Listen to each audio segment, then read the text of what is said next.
Hi, everybody, and welcome. We're back. It's the view from the top. It's Wednesday. It's whatever time it is, wherever in the world you are, because we are global. It's 11 a.m. if you're in the East. It's 8 a.m. if you're in Pacific time. It's 4 p.m. in the UK. It's 5 p.m. I could do this all day, but I won't. Otherwise, there'll be no show left. But anyway, we are live, and we've got a fabulous, fabulous show lined up for you today. I'm so delighted. I'm so honored. We have a legend on the show.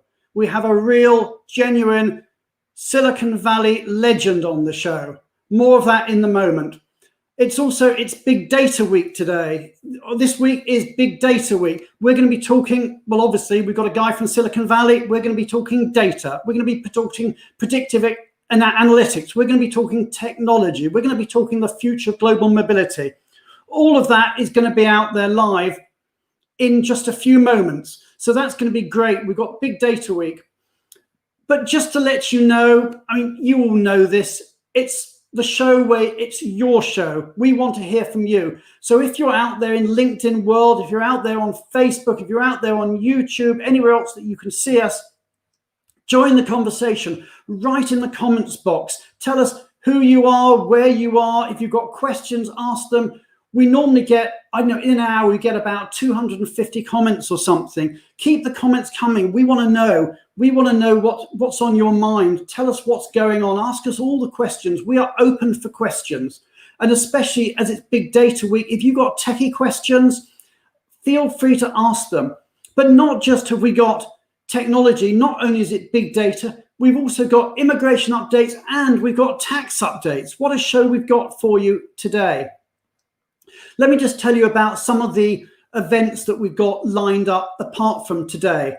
So tomorrow we've got, I said it's Big Data Week, we've got another big data show, Benivo Bites. I don't know if you've watched it. If you haven't watched it, you must watch it. We're live every other Thursday. So we're live tomorrow at exactly the same time as today, but tomorrow it's the world's first show aimed specifically at global mobility technology. We always talk technology, and we're live tomorrow, and we're going to be talking about how big data can make mobility more strategic.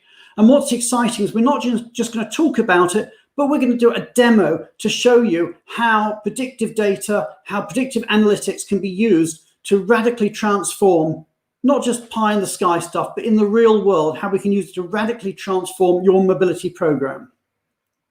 And then what about next week? I just want to let you know what we've got coming up next week. I'm delighted to say we've got two great global mobility professionals on the show next week. We've got Charles Amino. Charles is the global mobility manager at Intuit. And before that, he was at Boeing and Chevron. So Charles knows mobility. And he's joined by another mobility expert. We've got Melissa Knight from Teva Pharmaceuticals.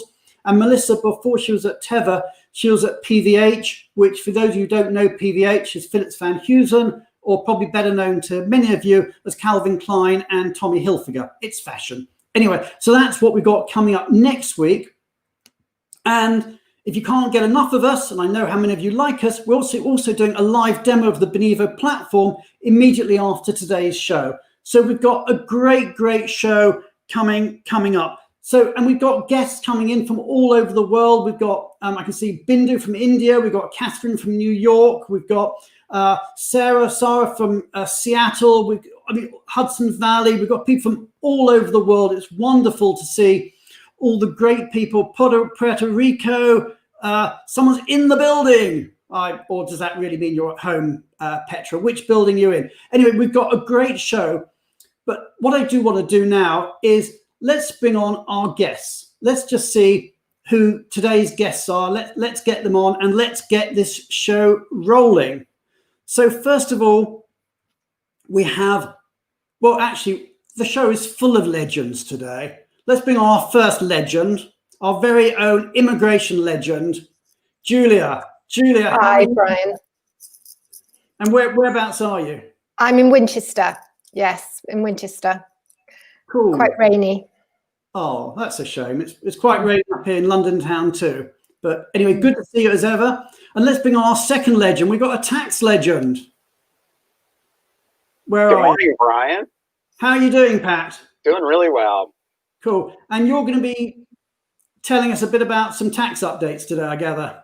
That's right. I have 3 updates to share with the show today. Excellent. Well, we're really looking forward to that. And of course, we've got our resident pollster, the wonderful, where are you? Come up. We've lost her. There she is, Michelle Durkin. How are you doing? Hey there. Doing great. Okay. And you've got some polling stuff to share with us later on. Of course. Excellent. Well, we're really looking forward to that. And then, of course, we've got our Silicon Valley legend, the one, the only. Let's bring him on stage. We have got Wes Okumura. Wes, great to have you. Great to have you on the show. Hey, Brian, and everyone. Great to see everyone. Thanks for having me on the show.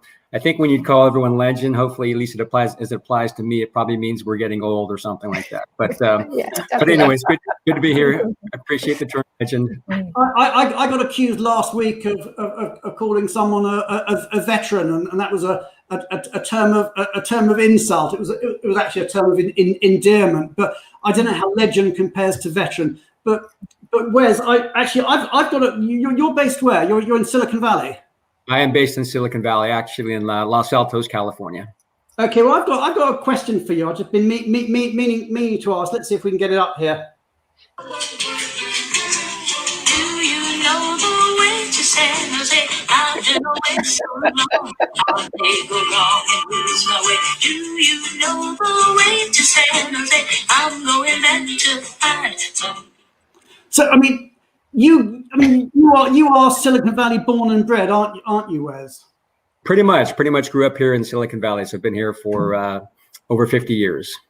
So a long time. Okay, well, that song, Dionne Warwick, was, I think, 1968. So that was probably about the same time as you arrived in more or less in Silicon Valley. I do remember that song, yes. Yeah.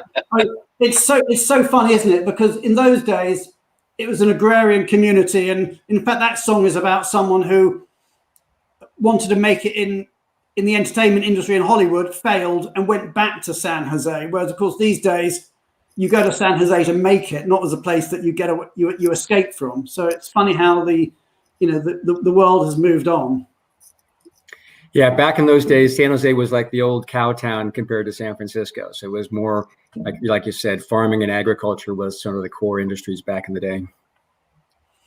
Okay, well, look, it's lovely talking to you, Wes. Don't go away. But I'm going to move you backstage because what we are going to do is we're going to start with our technical updates first of all. And then we'll come back to have a real old Silicon Valley discussion. So what I'm going to do is say goodbye to you, Wes, for the moment. Say goodbye to you, Julia. Say goodbye to you, Michelle. And it's time. We have a special slot. It's Tax with Expat Pat. Expat Tax. That's right. Exactly. The man who put the Pat in Expat. That's right. As a matter of fact, that's my Twitter handle. It's expat17. So I take that with a little bit of pride. Okay. So let's talk expat tax with our own Pat. So Pat, where are we going first on our tax updates? Well, let's go to California. Okay. Let's talk California. San Jose, California, if you want to. So yes, the change that just happened last Friday is that the California legislature and the governor have signed a bill that will make it easier for non-resident aliens to meet their state filing requirements. And if you recall, many non-resident alien workers are able to take advantage of an income tax treaty to avoid taxation at the federal level. But unfortunately, California has not been following the treaty exemption. So many of these employees were stuck with having to try to file and pay taxes in California, but they can't get a Social Security number. They don't have the right visa, different issues that would prevent them from being able to meet those requirements. And so this new legislation will allow employers of these non-resident alien workers to file on their behalf on a consolidated basis, a grouped basis. So that's going to make it a lot easier for employers. That's right. Yeah. That's right. So it doesn't really affect the employee, but it does affect any employer moving people into California. That's right. So it's non-resident, it's foreign workers, and you would meet your requirements through your employer who does a consolidated filing. Now, the way it works is that you are going to have to track days worked in California to determine California sourced wages, and that is subject to tax at the highest marginal rate, which is 12.3%. If by chance you have a non-resident alien worker who makes more than $1 million, you have to pay another 1%. That's the very top tax rate. So it'd be a total of 13.3%. And what's interesting about that is since the employer is meeting the employee's obligation, it's not a declarable income for the individual themselves. And the fact that the employer is paying those taxes on their behalf also not considered to be taxable income. Okay. So these new rules will be coming in next January 2021, and it does have a sunset provision. So it's I guess they're trying this for 5 years to see how it works and then reevaluate. So it's scheduled to expire 2026. Okay, so let's move on. I mean, that's fascinating, but I think the next country you wanted to cover was Sweden, is that right? That's right, and it also has a dimension of income tax treaty. So Sweden is also changing the rules beginning in 2021. They'll be applying a more strict interpretation of economic employer, and that is at the point in which foreign workers working in Sweden would then be subject to tax.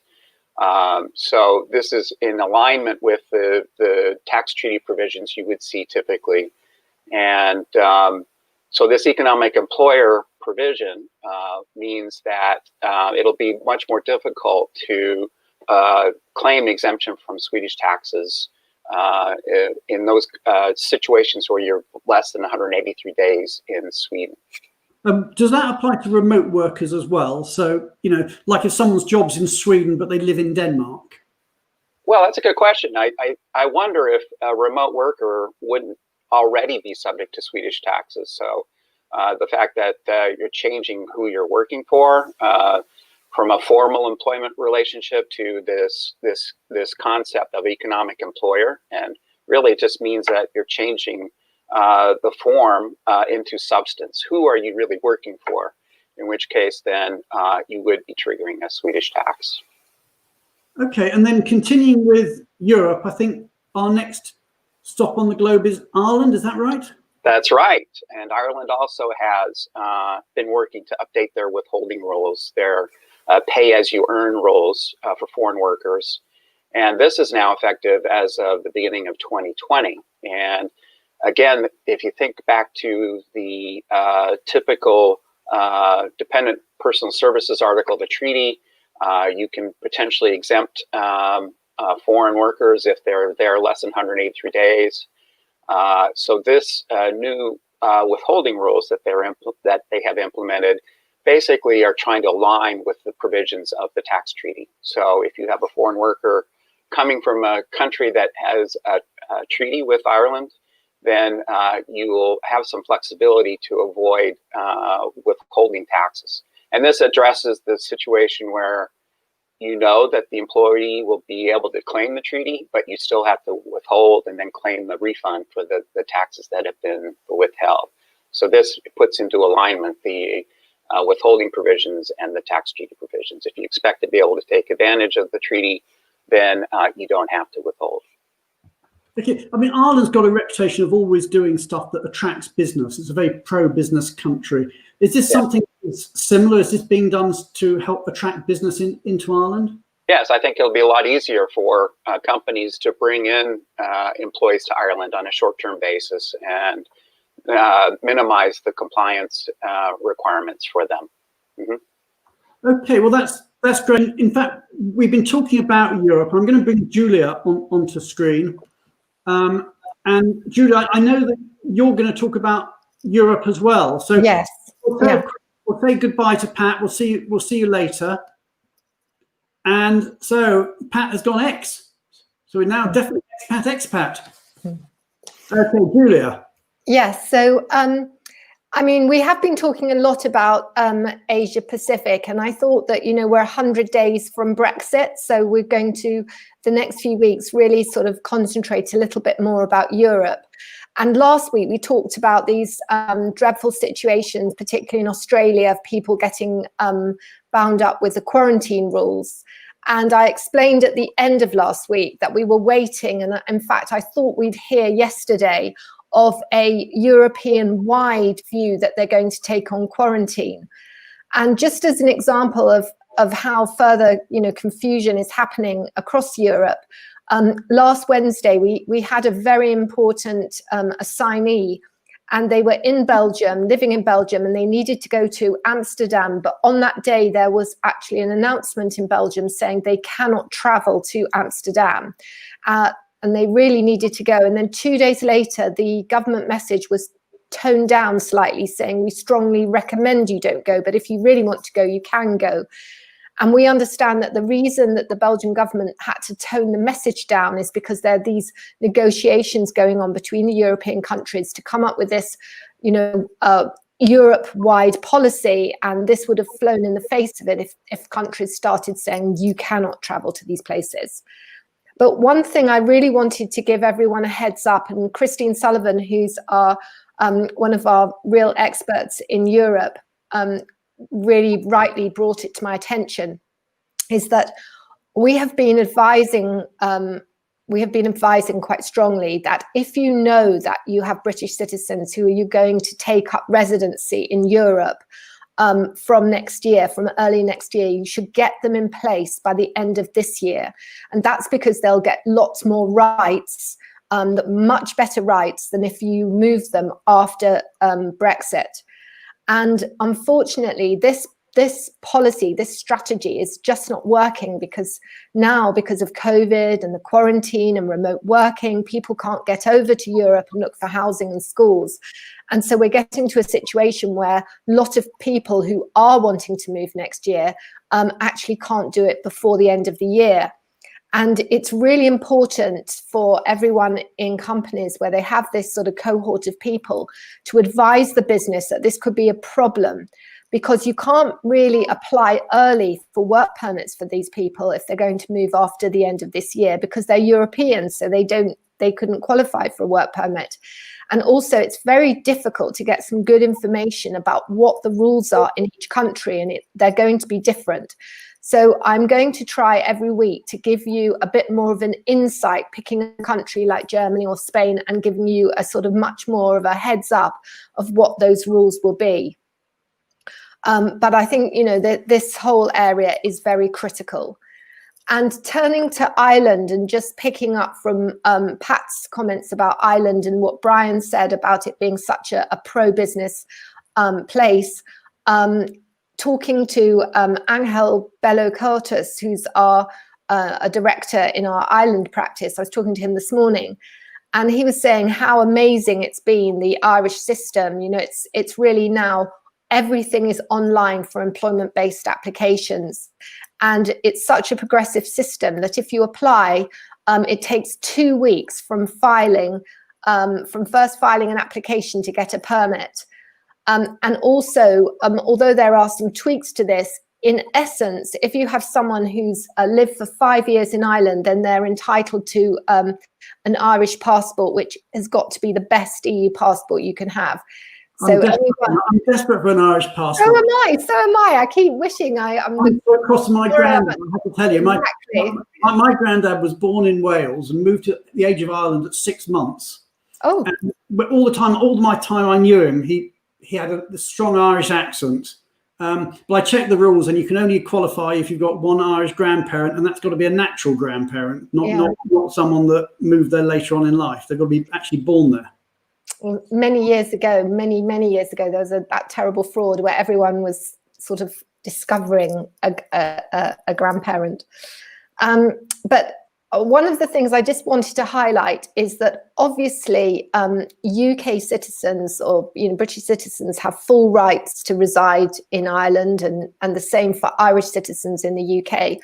But talking to Gemma Hislop, who's in our UK team, I just confirmed this with her this morning, but we are advising that if you're an Irish citizen and you have a non-EU dependent,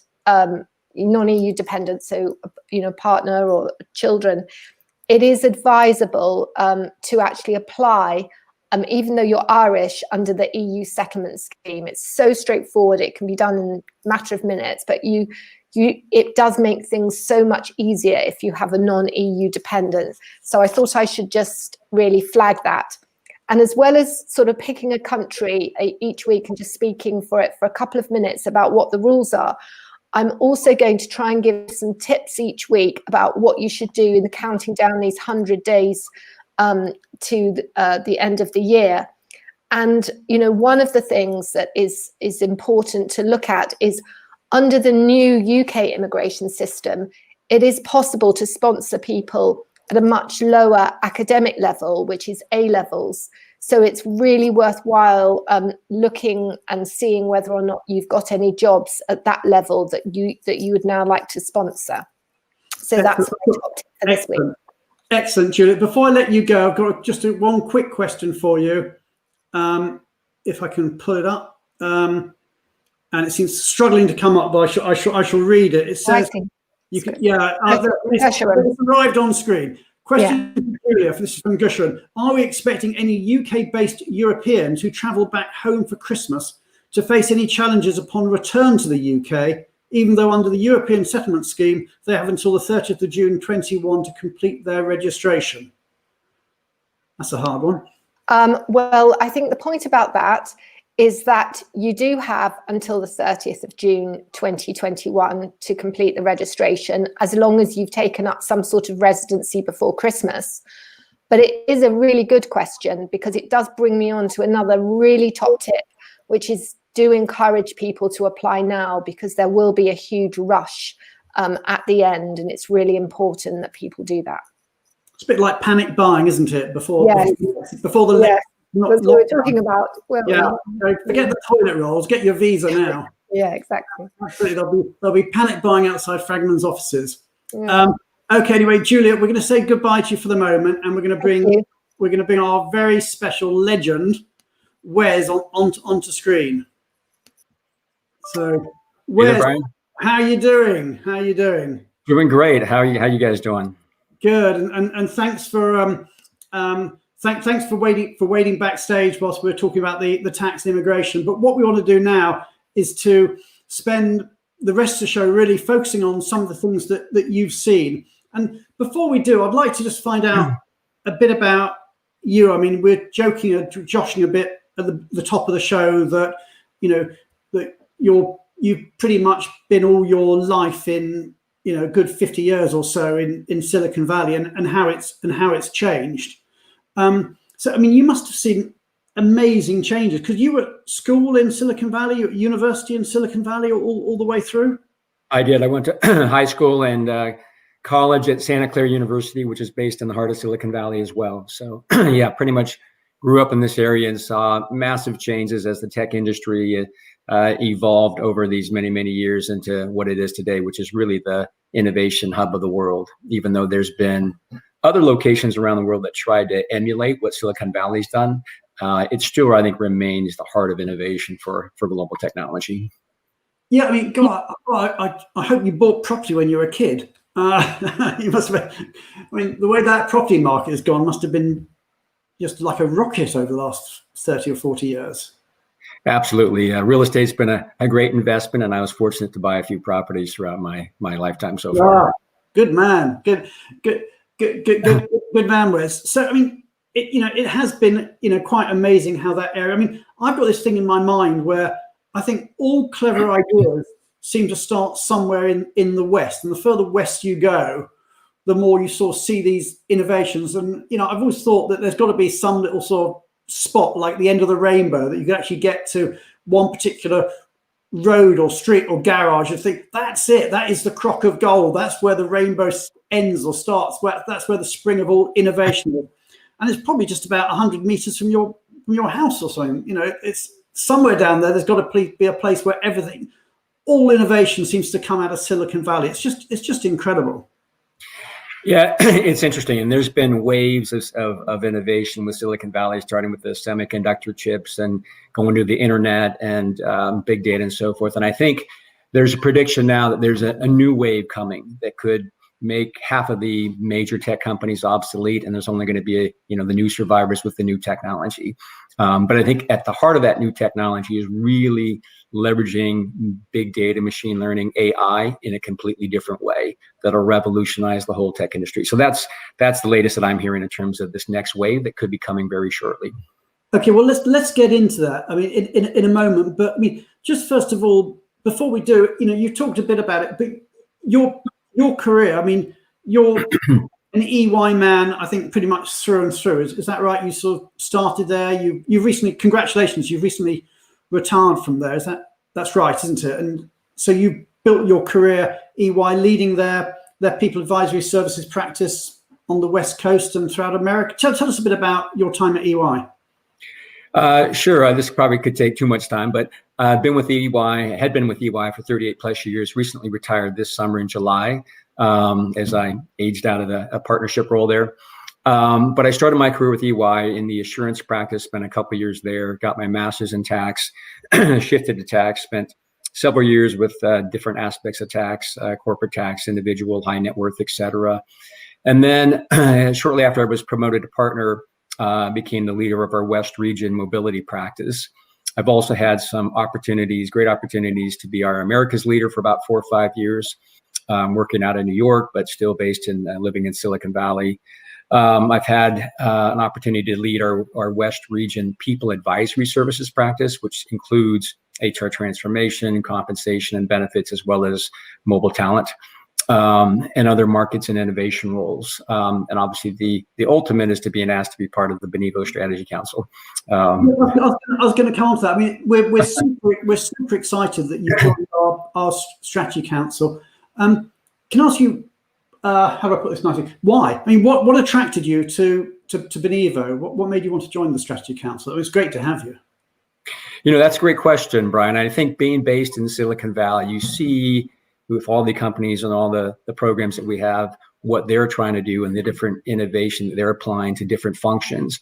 And it seems like the mobility function is an area that's still less mature, I think, technology-wise, as a whole than other areas of business, whether it's finance and broader HR and whatnot. So I think Benivo has an opportunity with its platform and its ideas to really transform the mobility space from an overall technology perspective. So it's exciting to be part of a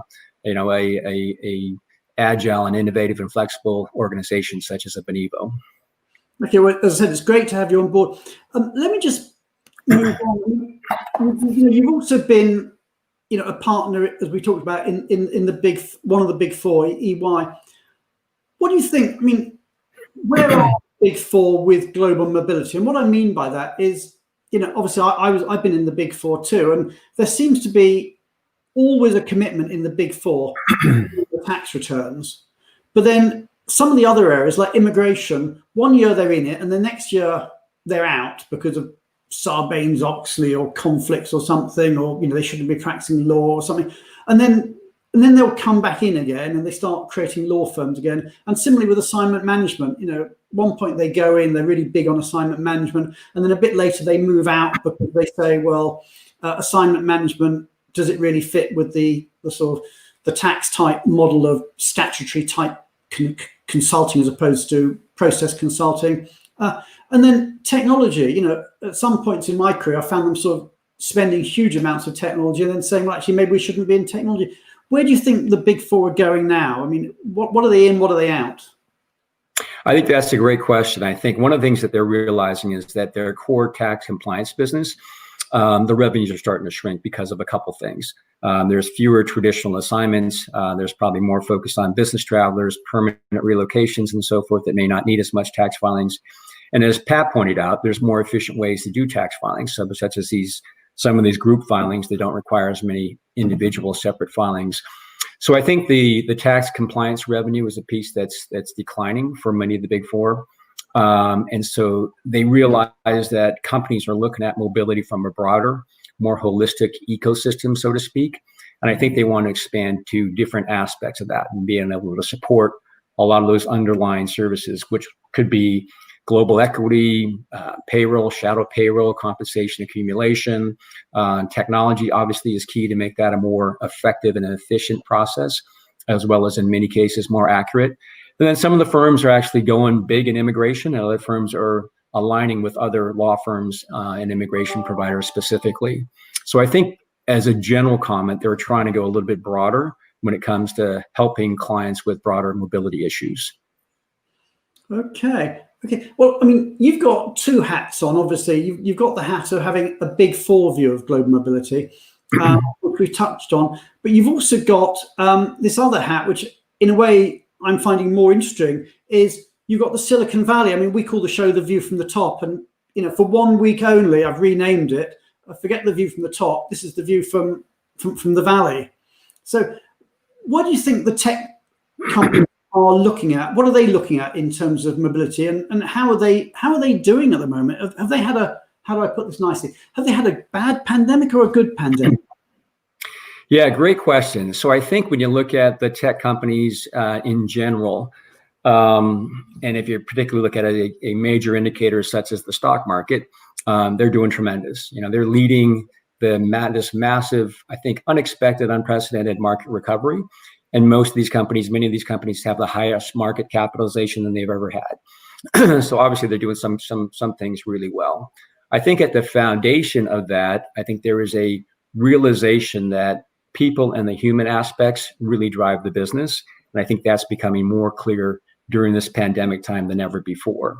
And the ability for the tech companies and a lot of the other leading companies to be able to function very effectively with the vast majority, virtually all their employees working remotely, has been a huge plus and boom to them. So I think they're sort of redefining what the new normal is in terms of work. And even before the pandemic, I think there's been a lot of discussion and conversation particularly with the tech companies and a lot of leading companies as to what is the future of work. And I think the future work, a lot of those principles that were discussed before the pandemic are being realized during the pandemic with much more digital support, much more flexibility, much more focus on things such as mindfulness and happiness and effectiveness of your employees that really drive that sort of success. And then if you kind of take that down to mobility functions, I think organizations seem to be looking at streamlining all of their internal enterprise functions, whether that be the finance department, tax departments, HR, and mobility is clearly part of those. And as we all seen, I think mobility right now is kind of grind to a halt to a large degree. And I think a lot of organizations that have had massive mobility are thinking through, how do we deal with this change? And realizing we need to be more scalable, we need to be more agile, we need to be more flexible, we need to be more digitally enabled, and still provide an amazing employee experience, and probably a stronger focus on that employee experience because of this realization that the human element and the people piece really drives our business. Okay, and out there in LinkedIn world, if you've got questions, do use that comments box, ask your questions of Wes, get at that Silicon Valley view, or share your own thoughts and comments about how you think the world is changing, how tech companies are adapting and thriving. And I suppose the question really is, we said earlier that real estate is very expensive in the Valley. And I think we're seeing some of these tech companies trying to move people out of the Bay Area. Is that a trend that you're going to see? Because presumably that's one of the major problems that you have in Silicon Valley, which is, you can grow, you can scale everything. The one thing you can't scale is land. Great question. And when it comes to real estate, I think two things I think are happening. One, in terms of residential real estate, there is a massive demand for single family homes. And I think that has increased exponentially during the pandemic because people are realizing that, hey, I don't want to be living in this small apartment. And a lot of people, interesting enough, found that San Francisco was the hot place to live for the tech generation. And now they're thinking we want to live in the peninsula, in the Bay Area, outside of the big cities, and have a bigger home with bigger properties and more flexibility to live with your families and to work at home in a more comfortable environment. So I think the residential home market is really taken off. because of that, and there's already had been somewhat of a shortage. But I think along with that, some of the lower paid workers are moving out of Silicon Valley and being able to work remotely very effectively for a lot of these tech companies. And I think when it comes to the tech industry, obviously the commercial real estate area has been dramatically impacted. I would say that there had been sort of a shortage, and you see a lot of the major tech companies, the Googles, the Apples, and others, acquiring huge chunks of real estate in the Bay Area in anticipation of helping to drive that additional growth. And my personal opinion is that this pandemic will enable them to have more flexibility, having, when things return to the new normal, maybe some sort of hybrid model where people would be working from home part of the time, but still being able to go to the office to collaborate and innovate, and get all the advantages of teaming together, live, and as well as that human, interaction and connection. But being able to do that and scale that without having to grow their real estate footprint as much as they had thought. So I think for a lot of the major tech companies that are in this hyper growth mode, it's going to enable them to grow that much faster without having to acquire and invest in as much real estate. So I actually think it's going to be a good, healthy thing for most of these organizations. Okay, I mean, that's fascinating. I mean, and with, I suppose what we're seeing is a change. I mean, do you think this is going to go even further? Because some of these companies are, I believe, giving people relocation allowances to move out of the Bay Area and work anywhere they want, and just saying, don't come back into the office.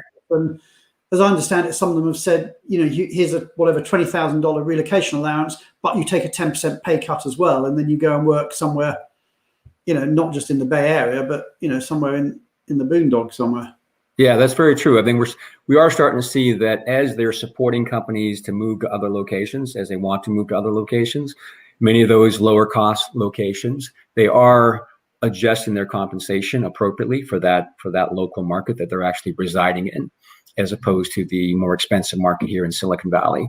So I think that's certainly a trend. And I think we were hearing from leadership from a number of the leading tech companies that they're going to allow remote working to happen all through 2021, and some of them even beyond. So I think it just creates a lot more flexibility from a work perspective. Yeah, a question that's just come in here from Gusher, and he says, Facebook, I believe, want their people to work more from home, so giving the employees opportunity to move out of the Bay Area to cheaper states, which is what we're talking about. And then he comes up onto this point, however, will this cause issues with tax compliance, for example, state tax? Yeah, that's a great question. So I think this whole remote worker concept has a number of tax implications, particularly around where are you state resident. It creates some withholding issues, and I think as travel resumes, I think it's going to become more challenging for companies to track where these employees are going, because previously they knew where they were all based, and then they could track where they're going from there. Now they're based in multiple locations, traveling all around, which is going to require a lot of vigilance, I guess, in terms of reporting, tracking, and meeting all those obligations there. And then I think the other issue is there's nexus issues, and then when you talk about people working remotely internationally, there could be some other corporate PE issues as well as transfer pricing issues that they need to start thinking about as well. Absolutely. And we've got a couple of other questions coming in. This is from Chris Debner. Big shout out to Chris. Wes, does fire season make people think of working remotely from somewhere else? Yeah, I mean, I appreciate it's been dreadful out there with fire season. Yeah, luckily today, I don't know if you can see outside of my windows here, but the skies are fairly clear and blue today. But over the last few weeks, yeah, it's been pretty tough in Silicon Valley, in the Bay Area. In fact, there was one day where the fire and the smoke was so bad that they had to have the street lights on during the middle of the day, just so that people can, see and do their things. And me personally, I was up at Lake Tahoe for much of the fire season, and so it was much less smoky up there. So I do think that the ability to work in another location, or a nice location such as a Lake Tahoe, is becoming much more appealing for a lot of people. So absolutely. Okay, and another question that's coming in. This is from Kay Hogan. Shout out to Kay. I'd love to hear Wes's views on how governments will evolve in the future with respect to tax, given remote work trends and the growing gig economy? I suppose we've got so many people working remotely, and we're getting all these virtual visas. Yeah. We're doing. Do you think we're going to move to some form of different basis of global tax? That's a great question. I think it's sort of unpredictable in terms of what could happen. However, some general things that I think are happening here in the U.S. as well as all around the world. These relief packages that all these governments are spending. The U.S. spent trillions of dollars, and we're going to have $3 trillion deficit, whatever it is. And most of the other governments around the world are spending similar amounts of money. So I think a byproduct of all that spending means that there's got to be at some point in time some revenue recouping. And so I think there's going to be a greater focus from a tax perspective on compliance and really making sure these authorities are collecting every dollar that they can, or every pound or euro that they can from different organizations. So I think there's going to be a much stronger focus on raising tax revenues around the world, and therefore a stronger focus on compliance in general. Yeah, I mean, that's got to be the case. It's got to be the case that all countries are just desperate to raise tax revenues. And I think the sad truth is that all the schemes that all our governments have been putting in place are going to be paid for by our children and grandchildren for, dozens of years to come. And, and they're not going to go soft on tax. They're going to have to go, it's almost going to be a tax war, isn't it? As each government is trying to find ways to raise revenues. And we've got a few more points coming in here. This is from Deb Crouch. Hi, Deb. She says, the working from home issue would expand to countries outside the US too. The tax and social security issues are a minefield. And here's the silver lining. I always like a silver lining, but something that will keep us global mobility advisors busy. So yeah, absolutely. So the tax and immigration firms are going to be really busy on this. Yeah, I think you're absolutely right. There's going to be new types of issues, and I think the complexity associated with international remote workers, Social Security, you've got employment law issues, you've got pension issues, you've got severance issues, you've got all those kinds of things that you have to deal with, as well as BEPS, country by country reporting issues, corporate PE and transfer pricing that have to be, integrated together as companies work through how they want to comply with the different challenges going forward. Okay, I'm going to change the subject a bit now. After all, you're from the tech part of the world, you're from the Valley. Let's just talk about big data, and I'll bring Michelle in too, actually, because we've done some polling on this. So let's see if we get. Hey there, Michelle. Hiya. Hi. So Wes, let's just talk about big data. How can companies use big data? Maybe what big data is. How can we use big data to better manage our mobility programs? Well, I think there's a number of things, and I think organizations all around the world and most other areas have been using data and data analytics and AI and so forth to drive better insights and solutions and so forth. So I think that's starting to trickle down to mobility areas as well. But part of that big data, the benefits of the big data is really being able to access that data, number one. And then number two, be able to rationalize that data and being able to use common similar data points and rationalize them so that, housing means housing from the relocation management company, just as it does from the tax provider or the immigration provider, so that all those three definitions are all sort of consistent. And then you can start doing some very interesting things with that. Okay, and Michelle, I know we've been doing some research on big data. You've done a poll. Do you just want to talk us through some of the polling we did, and we can maybe discuss that with Wes as well? Yes. So one of the questions we asked this week was, how will big data and predictive analysis most transform mobility? The options we gave were enhancing the employee experience, monitoring vendor performance, enhancing process efficiencies, and reducing unneeded costs. So before I reveal the answers, it'd be great if our LinkedIn viewers, watchers would like to comment. Again, the question being, how will big data and predictive analysis most transform mobility? And as we wait for maybe some of our viewers to comment, Wes, obviously we'll be interested in your perspective. And I know for me, when I was in a corporate role, the question was always, okay, I have the data, now what? And so in talking with other, colleagues, it was like, not all mobility people necessarily know what to do with the data.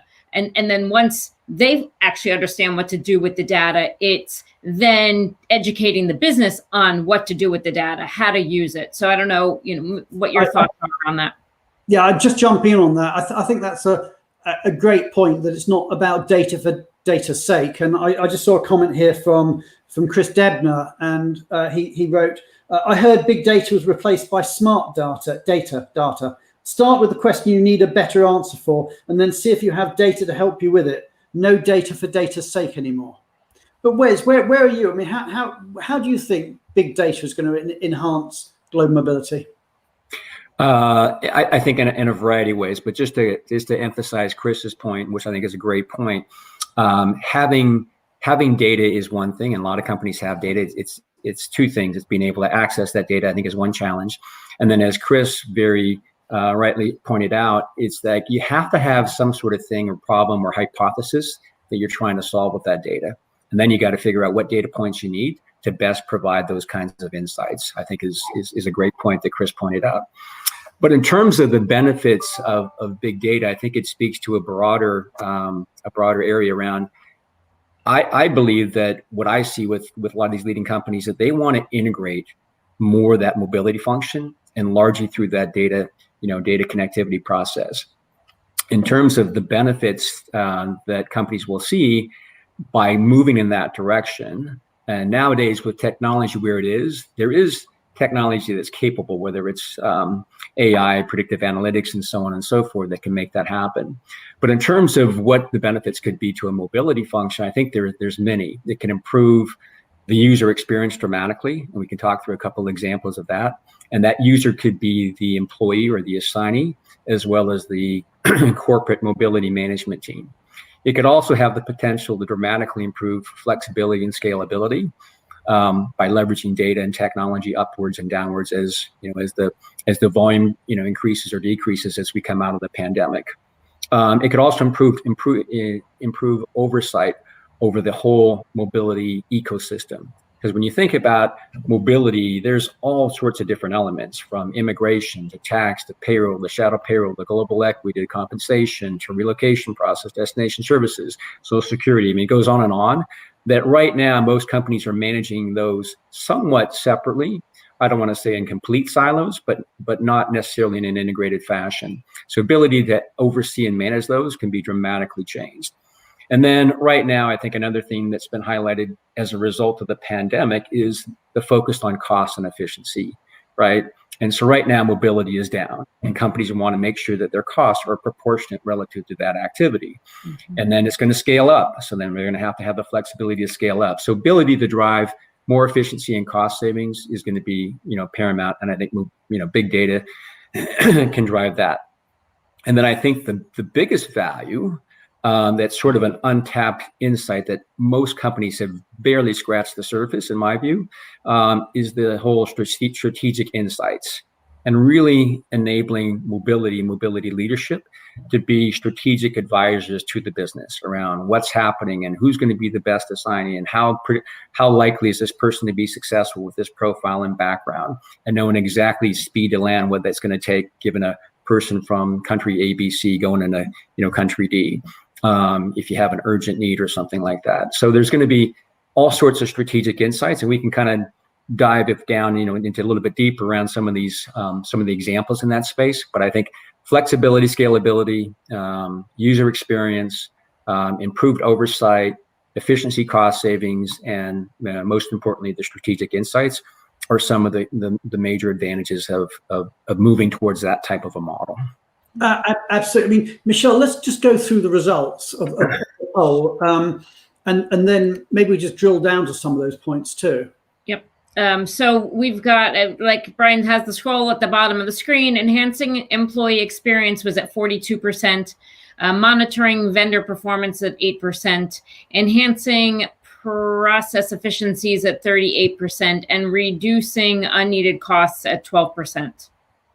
Yeah, I mean, they're fascinating. The one that sort of, I suppose people have got to vote for one of them, but the one that surprised me, because I think monitoring vendor performance, there's going to be a huge benefit there of using data, because I think one of the problems that most corporates, and I know we were talking about this offline, Michelle, from when you were sort of in a corporate role, most corporates see is that when they ask how their vendors are doing or how it's working, they have to ask the vendor, and the vendor comes to them sort of, once a year, once every 6 months, once a quarter, and says, oh, we're at 95% satisfaction or something. They never come back and say we're at 10% satisfaction. And when you want to sort of drill down into it, you can't actually drill down.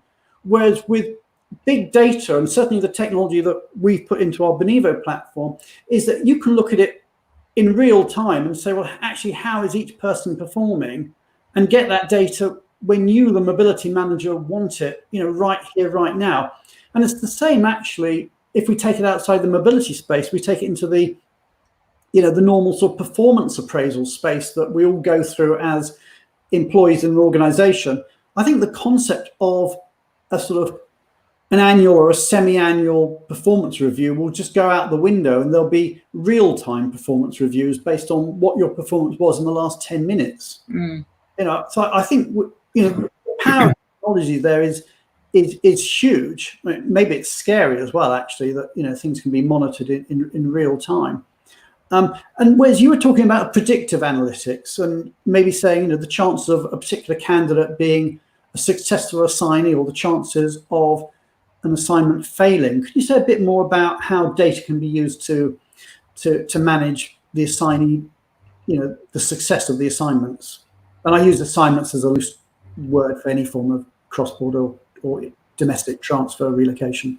Yeah, I think that's an area that's really an untapped area that big data can drive a lot with respect to the selection process, and leveraging that data both in terms of predictive as well as eventually having AI machine learning, being able to tell you, with 90+% accuracy, someone with this type of profile or these type of characteristics or this sort of family situation or this sort of spouse background or whatever is going to be that much more successful than the next person. But I think a lot of other just more practical things around speed to land, around cost, around what other populations that could be out there, and really taking a deeper dive around the overall cost value and ROI of this populations. I think is really the potential is fairly limitless, because I don't think that most companies have had two things. They may have had access to some of the data, but they probably haven't rationalized that data in a consistent way to use that data in a really effective and strategic manner. So I think the potential is enormous, and I know not to be put the cart before the horse too much, but I think your session tomorrow that you'll have with Nitsan, I think will really drill down into some of those areas. But I think it's the potential is really amazing. From your perspective, what if you could throw out a number? What do you think was the percentage of your clients that were using data in sort of this way that could or should be used? I think most of them were attempting to use data in some form or fashion. But I think in terms of, and I don't want to offend any of the companies out there, but I think in terms of the potential, let's say the potential being 10 on a scale of 1 to 10, most of them were probably at maybe a 3 or 4, and some of them at a 1 or 2. A couple of them were maybe at a 5 or so, but no one was in the upper spectrum on that scale of 1 to 10. So we've got work to do. I think there's opportunities all over the place, and I think some of the technology advancements recently can be major enablers in terms of, like I said, accumulating that data somewhere in the cloud, right? Being able to rationalize that data, do something with that data, and as Chris Debnar very astutely pointed out, having some sort of questions or hypothesis that you want to prove out with that data, I think is going to be some of the key aspects. Because having data, as we were talking about earlier, Michelle, is, there's data overload, right? And that's what probably most people are dealing with today, is really data overload, as opposed to smart managing that data with a purpose around a question or a hypothesis that you're trying to prove out. Yeah, absolutely. And one of the points, I mean, here's a point from Steve Burson, is that we don't need, our data isn't standardized. So how one company collects and even the terminology they use for the data is completely different in another country, another company. And that makes it difficult to, you can compare your own company over time, but you can't necessarily compare one company to another unless you have some level of standardization. And another point coming in, and it seems to be quite slow coming in actually online, is from Merrily Bratt saying that to suggest that some companies make the mistake of relying on RMC systems only rather than having internal systems and having feeds to centralize the mobility data to leverage the data effectively. And I think Anya Hanses made the same point. She made vendor performance should be assessed in-house. And I think there is an issue there. I think we're seeing from some of the corporates that relying on an RMC system means that you actually lose control of the data yourself. And I mean, was that your experience when you were at Teva? It was. Unfortunately, it was. I didn't have the same control. I couldn't manipulate or massage the data in ways that maybe I wanted to or needed to. And I was reliant on other people and other systems. So it is. I would agree with those comments.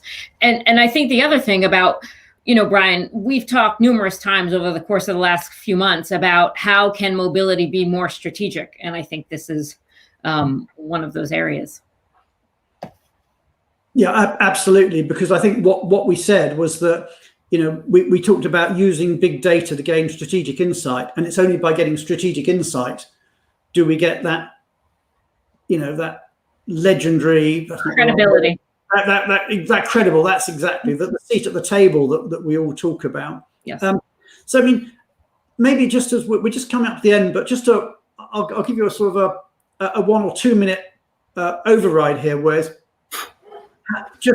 We could do a whole show on this, maybe we will. But how can technology change mobility for the better? Oh, so the question, will mobility change for the better as a result of the pandemic, or is it how will mobility change for the better, or both? Let's take both, actually. I was thinking, we could talk about the pandemic and how it's going to change things, but also how will technology change mobility? But I want to end on a positive note. Forget the doom and gloom and lockdowns and pandemics and recessions and whatever. Let's just end on a positive note. How do we think mobility is going to change for the better as a result of everything we're going through? Yeah, I think the role of most of the mobility professionals out there can dramatically shift over the next year or two as technology continues to evolve and as big data is used in a more strategic fashion. So I think they'll become more that strategic advisor to the business, being the business users as well as to their talent teams. I think there'll be much greater connectivity going forward, and I think the operational aspects of mobility will become dramatically more efficient as you apply more automation, more technology, more AI, more robotic processing and so forth to make it a more efficient process, a more insightful process, and then a more effective process in terms of governance and oversight from the mobility management teams. And I think all the vendors that are part of this ecosystem will continue to evolve as well.